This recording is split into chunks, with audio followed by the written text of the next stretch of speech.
عمل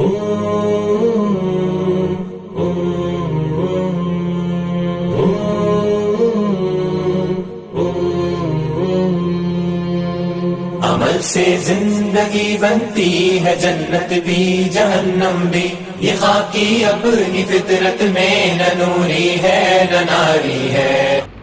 راہ خدا میں خرچ کرنے والوں کی فضیلت، اس حوالے سے چند معروضات بندہ نچیز آپ کے سامنے پیش کرے گا۔ دعا فرمائیں کہ اللہ رب العزت مجھے قرآن و سنت کی روشنی میں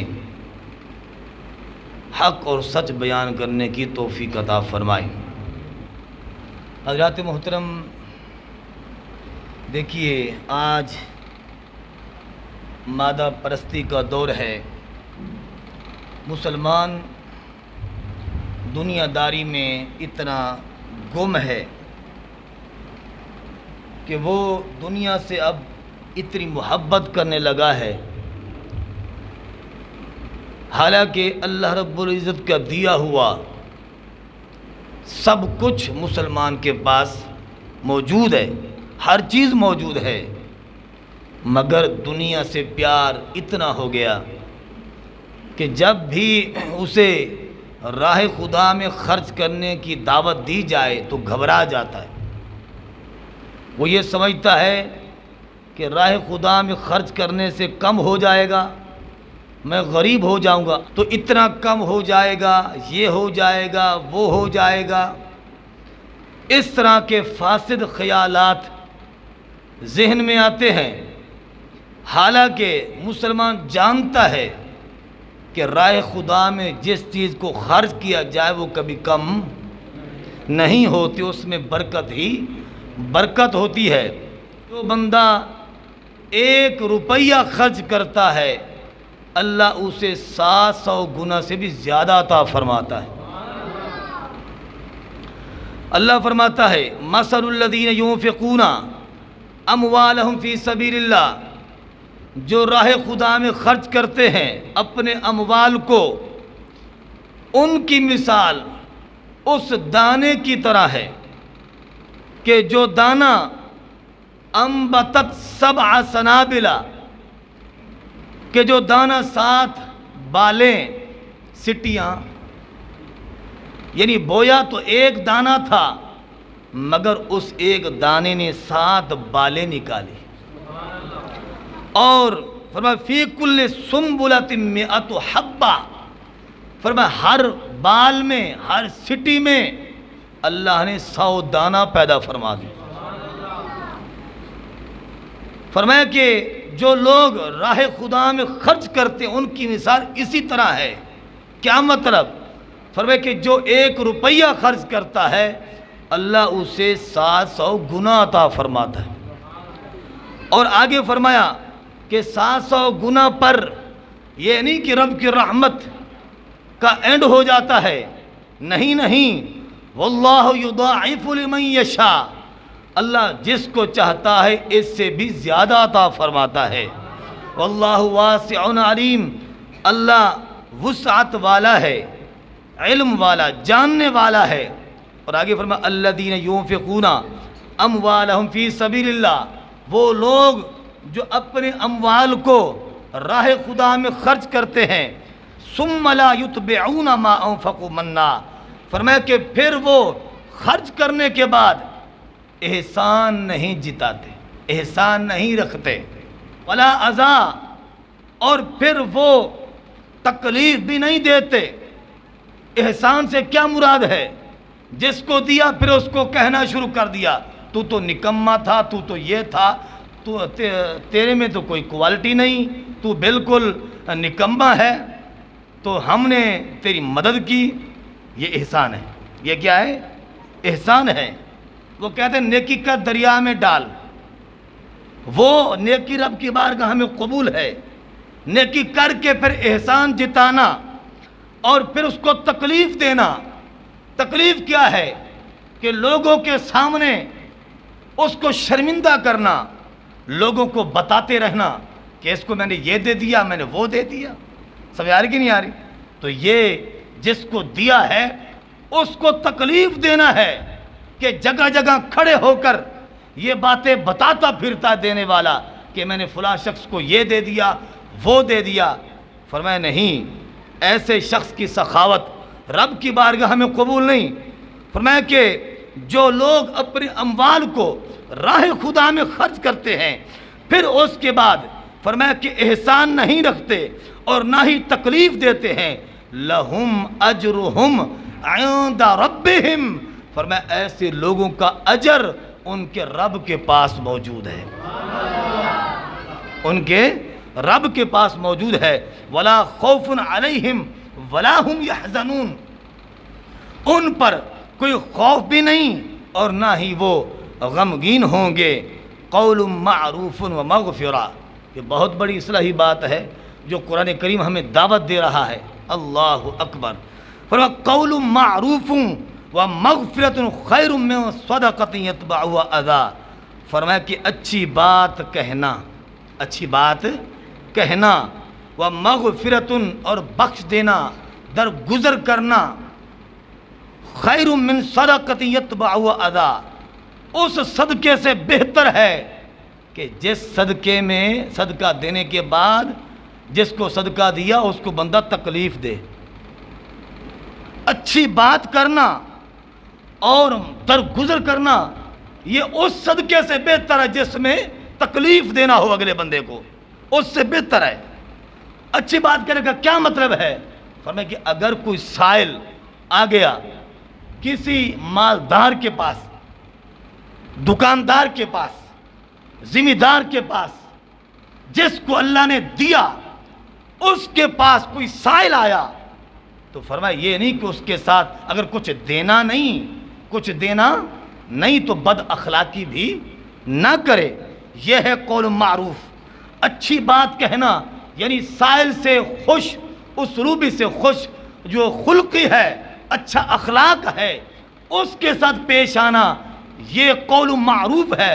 یعنی نہیں دینا تو نہ دیں مگر اس سے نرم بات کریں، اس سے نرم بات کریں. ومغفرہ، اور اگر وہ بار بار تکرار کرے، اصرار کرے، کہے مجھے دو، مہربانی کرو، یہ کرو، جس طرح ہوتا ہے، اگر منگتا ضد کرے اور بار بار سوال کو دہراتا رہے، اگر یہ نہیں دے سکتا تو پھر کیا کرے؟ اس کے ساتھ تکرار نہ کرے، درگزر کر جائے. یار کہ نہیں، کیا کرے؟ درگزر کر جائے. یہ نہیں کہ سائل تکرار کرے تو پھر اس کے ساتھ جنگ شروع کر دے. فرمایا ایسا کرنا یہ بہت بڑا گناہ ہے، سخت گناہ ہے. قول معروف و مغفرہ، فرمایا اچھی بات کہنا اور درگزر کرنا، خیر من صدقۃ یتبعها اذی، اس صدقے سے بہتر ہے کہ جس صدقے کو دینے کے بعد جس کو صدقہ دیا پھر اس کو تکلیف دی جائے. ایسے صدقے سے نہ دینا مگر سائل سے خوش اخلاقی سے پیش آنا اور اس کے تکرار پر درگزر کر دینا، یہ بات اس صدقے سے بہتر ہے. سمجھ آ رہی کہ نہیں آئی؟ اور واللہ غنی حلیم، اللہ بے نیاز ہے اور حلم والا ہے. صدقہ خیرات راہ خدا میں خرچ کرنا تو صحابہ سے ہمیں سیکھنا چاہیے. آپ کہیں گے وہ کیسے؟ یہ جو آیات مقدسہ جن کا ترجمہ آپ نے سنا، الذین ينفقون اموالهم فی سبیل اللہ، کہ وہ لوگ جو راہ خدا میں خرچ کرتے ہیں. اس آیت پاک کا شان نزول کیا ہے؟ فرمایا یہ آیت پاک حضرت عثمان غنی رضی اللہ عنہ اور حضرت عبد الرحمن بن عوف رضی اللہ عنہ کی شان میں نازل ہوئی. کیسے؟ حضرت غزوہ تبوک کے موقع پر حضرت عثمان غنی رضی اللہ عنہ نے 1000 مجاہدین کے لیے سواری کے جانور، یعنی اونٹ، 1000 اونٹ بمائے ساز و سامان راہ خدا میں پیش کر دیا.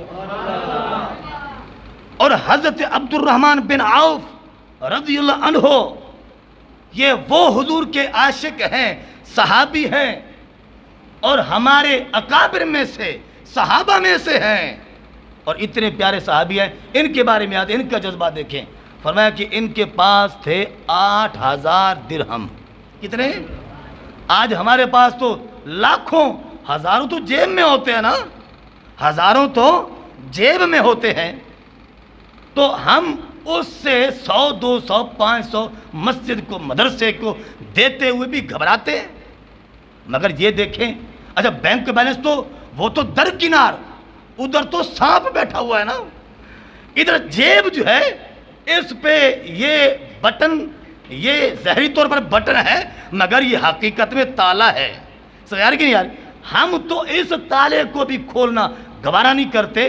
بینک بیلنس تو درکنار، مگر صحابہ کا جذبہ تو دیکھیں، ان کی محبت تو دیکھیں. حضرت عبد الرحمن بن عوف رضی اللہ عنہ، آپ کے پاس صرف 8000 درہم تھے.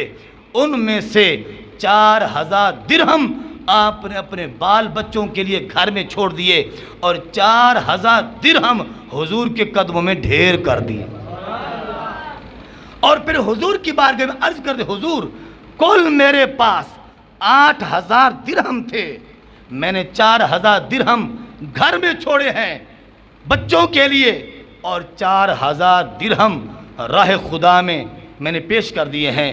میرے مصطفیٰ صلی اللہ علیہ وسلم نے ارشاد فرمایا اے عبد الرحمن بن عوف رضی اللہ عنہ، جو آپ نے گھر میں چھوڑے ہیں اللہ ان میں بھی برکت دے، جو آپ راہ خدا میں پیش کیے ہیں اللہ ان میں بھی برکت دے.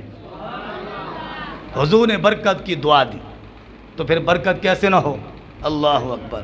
پتہ چلا کہ صدقہ خیرات کرنے، راہ خدا میں خرچ کرنے والے کو ظاہری طور پر تو جو سائل ہے وہ دعائیں دیتا ہے، اور اگر مسجد کو دیا، مدرسے کو دیا، تو جو منتظمین ہیں یا امام مسجد ہے، خطیب ہے، وہ دعائیں، مدرسے کے طلباء ظاہری طور پر تو یہ دعائیں دے رہے ہوتے ہیں، اگر حقیقت میں دیکھیں تو اس کو میرے مصطفیٰ دعائیں دے رہے ہیں.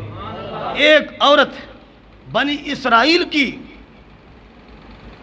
اس کے بارے میں آتا ہے کیونکہ قحط بہت سال رہا بنی اسرائیل کے اس زمانے میں، جس زمانے کی اس عورت کا واقعہ مذکور ہے. فرمایا کہ وہ عورت، اس کے بعد صرف کھانے کا ایک لقمہ تھا. اچانک وہ منہ کے قریب لے کے گئی اور ادھر سے سائل نے آواز دی کہ راہ خدا میں کچھ دو، میں بھوکا ہوں.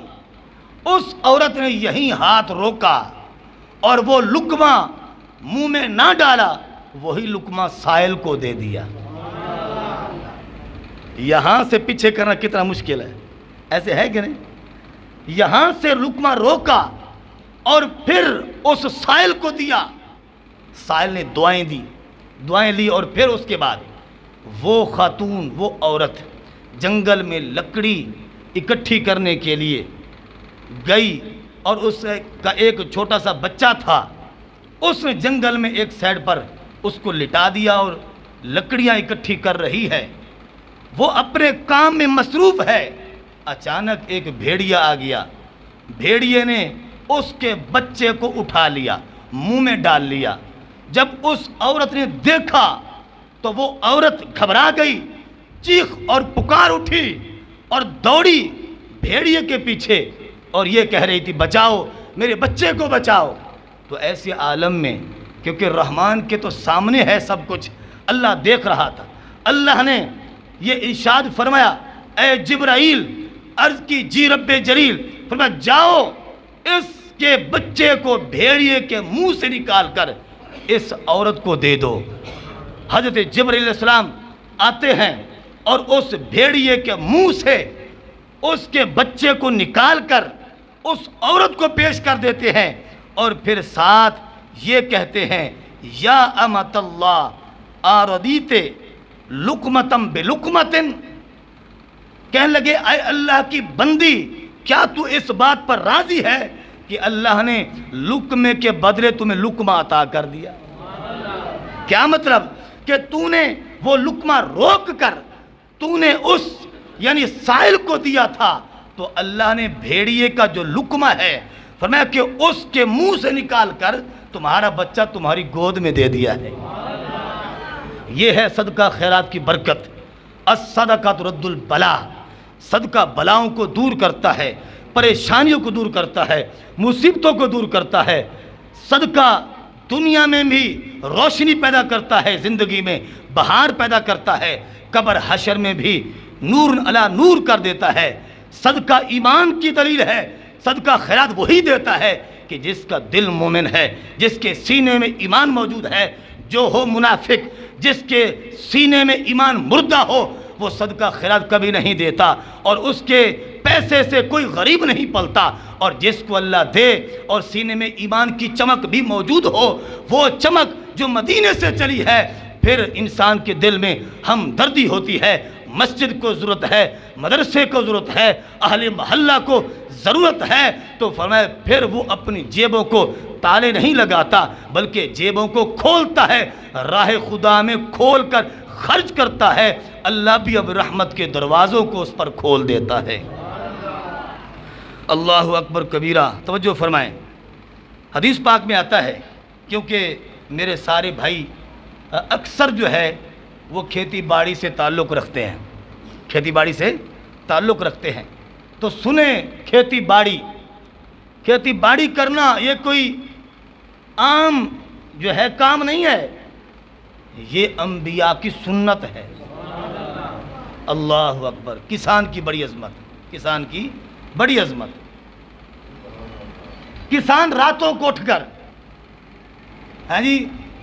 اندھیروں میں جب پانی لگاتا ہے، اللہ ہی اس کا محافظ ہوتا ہے، اللہ ہی اس کا محافظ ہوتا ہے۔ کہیں سوراخ ہے، کہیں کیا ہے، کہیں کیا ہے، کہیں گھاس بڑی بڑی ہے، کیا پتہ کیا بلا ہے، سمجھ آ رہی کہ نہیں آ رہی؟ تو اللہ ہی محافظ ہوتا ہے، اور کام بھی کسان کا ہے۔ کہتے ہیں نا کہ جس کا جو کام ہو، اللہ اس کو وہی صبر عطا کرتا ہے۔ جس بندے نے کبھی اے سی سے نکل کر ہی نہ دیکھا ہو، رات کو پانی لگائے گا؟ تو یہ کسان کی ہمت ہے، اللہ اس کو ہمت دیتا ہے۔ سامنے سانپ بھی آ جائے تو پھر بھی نہیں گھبراتا، پھر بھی پریشان نہیں ہوتا، کیونکہ اللہ کی مدد جو ہے شامل حال ہوتی ہے۔ اب کسان جس نے زمین کے اندر بیج بویا، پانی لگایا، اب اپنے کام سے فارغ ہو کے بیٹھا ہوا ہے رب کی آس پر۔ اب کہتا ہے کہ میں نے اپنا کام کر دیا ہے، ہل بھی چلایا ہے، پانی بھی لگایا ہے، بیج بھی بو دیا ہے، اب پھر زمین ہی زمین ہے، کچھ سبزہ نظر نہیں آ رہا۔ اب رب کی رحمت کے سہارے بیٹھا ہوا ہے، خرچہ ہو گیا، 1,00,000 ہو گیا، 2,00,000 ہو گیا، 3,00,000 ہو گیا، کھاتے ہیں سپرے۔ آج کل تو شروع سے ہی کھاد شروع ہو جاتی ہے، شروع سے ہی سپرے شروع ہو جاتی ہے۔ اگر خرچہ سنبھالو تو کسان کی ہمت ہے کہ پھر بھی وہ زمین میں ہل چلا رہا ہے، اور کسان کی جو ہے اس ہمت پر پورے ملک کا نظام چلتا ہے۔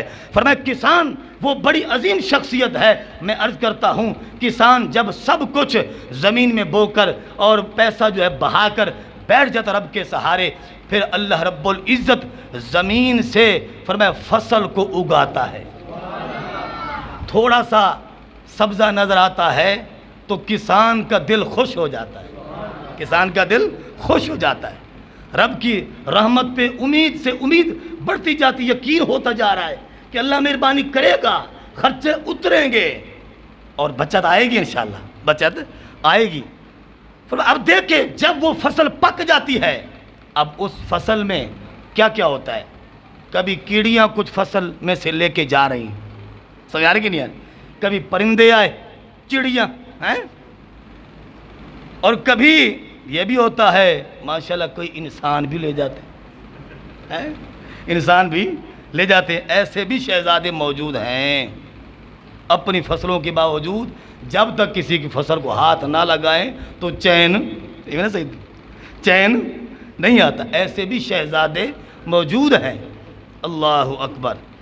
آپ دیکھیں حدیث پاک میں آتا ہے، مسلم شریف کی حدیث ہے، جلد نمبر 2 صفحہ نمبر 16 پر حضور فرماتے ہیں، جب باغ ہے یا کھیتی ہے، فرمایا کہ وہ باغ والا رکھوالی کرتا ہے یا کھیتی والا کھیتی جو ہے باڑی کرتا ہے اور فصل پک جاتی ہے، فَيَأْكُلُ مِنْهُ طَيْرٌ او انسان او بہیمت، اس فصل سے، اس باغ سے فرمایا کہ پرندے کھاتے ہیں اور انسان کھاتے ہیں یا پھر کوئی جانور آ کر کھا جاتا ہے، الا کان لہ بہ صدقۃ، فرمایا جو چیز بھی کھا جاتی ہے اللہ کسان کے لیے اس کو صدقہ بنا دیتا ہے۔ سمجھ آ رہی کہ نہیں آ رہی؟ اور پھر جو لڑائی ڈال دے پھر صدقے کا اجر ضائع تو ہوگا۔ بکری آ جائے ایک ہے نا جان بوجھ کے چھوڑی آوے پھر تو مالک کا قصور ہے، قدرتی آ جاؤ تو پھر ڈنڈے سوٹے پتہ نہیں کیا کیا، اللہ معاف کرے کی ہو جانا ہے، یہ ہے کہ نہیں؟ ہاں جان بوجھ کے چھوڑ دو پھر چھوڑنے والے کا قصور ہے یہ، ویسے قدرتی آ جائے کوئی جانور تو پھر بھی بڑی لڑائیاں دیکھنے میں آئی ہیں، ایسے ہے کہ نہیں؟ ناراض تو نہیں ہوگا نہیں؟ اللہ اکبر کبیرہ۔ توجہ فرمائیں، راہ خدا میں خرچ کرنے کی بات، مہمان کا بھی احترام جو کرتا ہے گویا کہ وہ بھی راہ خدا میں خرچ کر رہا ہے۔ بلند آواز سے کہہ رہے ہیں سبحان اللہ۔ حدیث پاک میں آتا ہے کہ جس شخص نے، حضور نے فرمایا، مہمان کی عزت کی اس نے میری عزت کی، اور جس نے میری عزت کی اس نے اللہ کی عزت کی، جس نے مہمان سے بغض رکھا اس نے میرے ساتھ بغض رکھا، اور جس نے میرے ساتھ بغض رکھا اس نے اللہ کے ساتھ بغض رکھا۔ اور پھر حدیث پاک میں آتا ہے، اے میرے امت، حضور نے فرمایا مہمان کی عظمتیں پوچھتے ہو، پر مہمان کی بڑی شان ہے، بڑی عظمت ہے۔ آج کل تو یہ ہے نا، مہمان آ جائے تو بندہ گھبرا جاتا ہے کہ آج مہمان آ گیا تو 1000 خرچہ ہو جائے گا تو 2000 خرچہ ہو جائے گا، تو مختلف مزاج اور مختلف کیٹیگریاں، اور ایسے زمانے میں کچھ اس دور میں بھی ایسے بھی لوگ ہیں مہمان آ جائے تو ان کا دل باغ باغ ہو جاتا ہے۔ یعنی آج وہ عدل کا بدلہ، مہمان نوازی ہے عدل کا بدلہ، جس کو انگلش میں ٹٹ فار ٹائٹ، یعنی عدل کا بدلہ۔ اگر آپ کو کسی نے بوتل پلائی ہے تو جب وہ آئے گا تو بوتل ہی پوچھی جائے گی، سمجھا کہ نہیں یار؟ اگر کسی نے جب کھانا کھلایا تو جب آئے گا تو کھانا ہی پوچھا جائے گا۔ اس مہمان نوازی کا کوئی اجر و ثواب نہیں ہے۔ آپ گئے ہیں، اسے پوچھا ہے، نہیں پوچھا تو کوئی بات نہیں ہے۔ اگر تمہارے پاس آ گیا ہے، اللہ نے توفیق دی ہے، تو حضور کی سنت سمجھتے ہوئے فرمایا تم اس کی خدمت کر دو، اس خدمت پر خدا بھی راضی ہو جائے گا، مصطفیٰ بھی راضی ہو جائے گا۔ اللہ اکبر کبیرہ۔ حدیث پاک میں آتا ہے مہمان جب آتا ہے 1000 رحمتیں 1000 برکتیں لاتا ہے۔ مہمان جب آتا ہے 1000 برکتیں لے کے آتا ہے، 1000 رحمتیں لے کر آتا ہے۔ مہمان کی یہ فرمایا شان ہے، اور پھر جب جاتا ہے فرمایا میزبان کے گناہوں کو معاف کروا کے جاتا ہے۔ یہ بھی راہ خدا میں خرچ کرنا ہے، ثواب ہے۔ لوگوں کا یہ آج کل معمول ہے کہ جو چیز خراب ہو وہی چیز سائل کو دینی ہے، ایسے ہے کہ نہیں؟ یہ نہیں کر رہے نا جی، یعنی جڑی چیز زائد ہوئے آدھے یہ ہوں میرے استعمال دی نا جی، یہ کسی نے دے دو، ہوں تو میں استعمال نہیں کرنی لہذا انہوں دے دو کسی نے، یا جو چیز پسند نہ ہو وہ چیز سائل کو، غربا کو، فقراء کو دینا، فرمایا یہ وہ اجر نہیں ملے گا جو ملنا چاہیے۔ اللہ فرماتا ہے لَن تَنَالُوا الْبِرَّ حَتَّى تُنْفِقُوا مِمَّا تُحِبُّونَ، فرمایا تم بھلائی کو، نیکی کو ہرگز نہیں پہنچ سکتے مگر اس چیز کو، حتیٰ کہ یہاں تک کہ اس چیز کو خرچ کرو جس سے تم پیار کرتے ہو۔ راستہ نہیں ہو گیا نا؟ جس چیز سے تم پیار کرتے ہو اسی چیز کو فرمایا تم راہ خدا میں خرچ کرو، پھر برکتیں دیکھو، پھر اپنی شانیں دیکھو، عظمتیں دیکھو۔ ابن عمر رضی اللہ عنہ آپ کے بارے میں آتا ہے، آپ شکر لے کے آتے تھے، اس شکر کو لوگوں میں تقسیم فرماتے تھے۔ شکر منوں کے من آتی، لوگوں میں تقسیم۔ آپ کا ایک غلام تھا، اسے کہا حضور، میں جی اگر ایسا ہو جائے کہ آپ شکر کی بجائے کھانا کھلا دے لوگوں کو، شکر بھی بڑی مہنگی ہے، اس کی جگہ پہ آپ لوگوں کو کھانا کھلائیں، لوگ پیٹ بھر کر جو ہے کھانا کھائیں تو یہ زیادہ بہتر نہیں ہے؟ فرمایا ہاں تم صحیح کہہ رہے ہو، بہتر تو ہے، مگر کیونکہ شکر مجھے پسند ہے، اور قرآن یہ فرماتا ہے جو چیز تمہیں خود پسند ہو وہ صدقہ کرو، کیونکہ شکر مجھے پسند ہے تو میں اس لیے شکر کو ہی راہ خدا میں خرچ کرتا ہوں۔ سمجھ آ رہی کہ نہیں؟ تو پتہ چلا جو چیز خود کو پسند ہو وہی چیز راہ خدا میں خرچ کرنی چاہیے۔ حضرت ابو طلحہ رضی اللہ عنہ کا ایک بہت بڑا باغ تھا، یہ بہت بڑے مالدار تھے۔ مسجد نبوی شریف کے سامنے اس عاشق رسول حضرت ابو طلحہ رضی اللہ عنہ عاشق صادق، ان کا بہت بڑا باغ تھا، اور اس کے اندر ایک کنواں تھا جس کا نام بئر جاء ہے۔ فرمایا یہ وہ کنواں ہے کہ جس کنویں کا پانی خود حضور پیا کرتے تھے،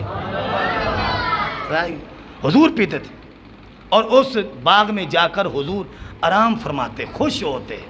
اللہ اکبر! حضور کے عاشق خوش ہوتے کہ میرے باغ میں حضور جلوہ گر ہوتے ہیں، حضور جلوہ گر ہوتے ہیں۔ فرمایا ایک دن ایسا ہوا حضور بھی بیٹھے ہوئے ہیں اور حضرت ابو طلحہ رضی اللہ عنہ وہ بھی حضور کے قدموں میں بیٹھے ہوئے ہیں۔ عرض کی حضور، قرآن کریم کی آیت ہے کہ تم بھلائی کو ہرگز نہیں پہنچ سکتے یہاں تک کہ تم اس چیز کو راہ خدا میں خرچ کرو جو تمہیں سب سے زیادہ پسند ہو۔ اللہ کے رسول نے فرمایا ہاں، پھر اے میرے غلام ابو طلحہ بتاؤ تمہیں کیا پسند ہے؟ عرض کہ حضور جتنی بھی میری جائیداد ہے ساری جائیداد میں مجھے یہ باغ پسند ہے، جس کی آمدنی سے سارا نظام چلتا تھا، مجھے یہ پسند ہے۔ اب کوئی ایسا تو سخی نہیں ہے کہ فیکٹری ہی صدقہ کر دے، سمجھ آ رہی کہ نہیں آ رہی؟ کوئی ایسا ہے کہ جو دکان ساری سائے لائے اور صدقہ کر دے یا ویسے وقف کر دے راہ خدا میں؟ اللہ اکبر! ہیں اس دور میں بھی ہیں کوئی ایسے، اور وہ بہت مطلب یہ ہے کہ خفیہ لوگ ہوتے ہیں، ظاہری لوگ نہیں ہوتے۔ تو بہرحال مقصد یہ ہے کہ انہوں نے عرض کیا حضور یہ باغ پوری میری جائیداد میں مجھے سب سے زیادہ پسند ہے۔ میرے مصطفیٰ نے فرمایا پھر تم ایسے کرو، اس باغ کو اپنے رشتہ داروں پر وقف کر دو۔ بڑے خوش ہوئے، یہ نہیں کہا کہ سوچوں گا، کر سکتا ہوں یا نہیں، مشورہ کروں گا، 2 دن بعد بتاؤں گا۔ اسی وقت عرض کیا حضور میرے قبیلے کے فلاں فلاں جو گھر ہیں وہ غریب ہیں، یہ سارا باغ فرمایا ان کے لیے میں وقف کر رہا ہوں۔ اللہ اکبر کبیرہ! اتنی برکت ہے۔ حدیث پاک میں آتا ہے کہ جو شخص فرمایا کسی بھوکے کو کھانا کھلاتا ہے اللہ رب العزت جنت کے پھل اس کو کھلائے گا، اور جو کسی ننگے کو لباس پہناتا ہے اللہ رب العزت اسے جنت کا سبز لباس عطا فرمائے گا۔ حتیٰ کہ یعنی پیاسا جو ہے، پیاسا آتا ہے، اگر پیاسا پانی مانگ لے تو فرمایا کہ وہ اس کی پیاس بجھا دے، پانی پلا دے۔ فرمایا قیامت والے دن اللہ اسے جنت کی نہر سے سیراب کر دے گا۔ اچھے عمل جو کرنے ہیں کر لو، جان اپنی نہیں پرائی ہے۔ اور پھر کسی شاعر نے کیا ہوئی، اللہ رسول نے غنی کر، پچھلے جمعے میں نے عرض کیا تھا وَمَا نَقَمُوا إِلَّا أَنْ أَغْنَاهُمُ اللَّهُ وَرَسُولُهُ، فرمایا کہ اللہ اور رسول بندے کو غنی کرتے ہیں، اللہ بھی مالدار کرتا ہے، اس کے نبی علیہ السلام بھی مالدار، اللہ کی عطا سے مالدار کرتے ہیں۔ وہ شاعر نے کیا خوب کہا، جتنا دیا سرکار نے مجھ کو اتنی میری اوقات نہیں۔ سبحان اللہ تک کہہ دو، جتنا دیا سرکار نے مجھ کو اتنی میری اوقات نہیں۔ یہ تو کرم ہے ان کا، ورنہ مجھ میں تو ایسی بات نہیں۔ یہ ان کا کرم ہے۔ آج جو کچھ ہم کھا رہے ہیں، جو کچھ پی رہے ہیں، جس کی دکانیں چل رہی ہیں، جس کے کاروبار چل رہے ہیں، جس کے کھیت اور کھلیان میں ہریالی ہے اور برکت ہے، اور جس کے پاس جانور ہیں، حویلیاں ہیں، یہ تو ان کا کرم ہے، ورنہ ہم میں تو کوئی ایسی بات نہیں ہے۔ جب ان کا کرم ہے تو ان کی رضا کے لیے پھر راہ خدا میں، راہ مصطفیٰ میں جو ہے فرمایا پھر خرچ کرنا چاہیے، کیونکہ اللہ رسول کی راہ میں خرچ کرنے سے مال میں کمی نہیں آتی بلکہ مال میں برکت ہو جاتی ہے۔